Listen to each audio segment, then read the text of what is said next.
Our system is based on the Raven 2 surgical robotics platform, mounted with a laser tissue soldering system, and is meant to utilize the robot's high accuracy and repeatability to implement an autonomous tissue bonding procedure.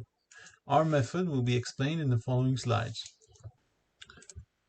Approximation sutures are done to keep the incision edges close together. The solder, dyed in green, is applied to the incision area.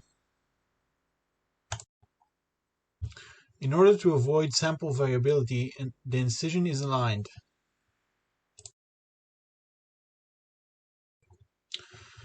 After preparations are complete, the robot proceeds to hit the tissue in the selected pattern.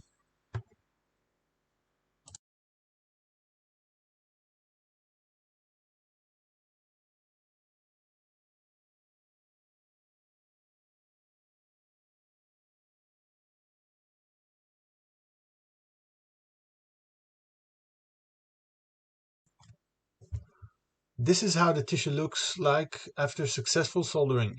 Note that the incision is closed and solder evaporated.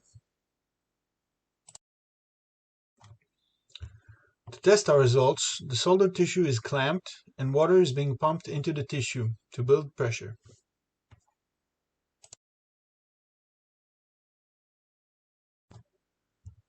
Pressure builds up until the tissue erupts and the burst pressure is recorded.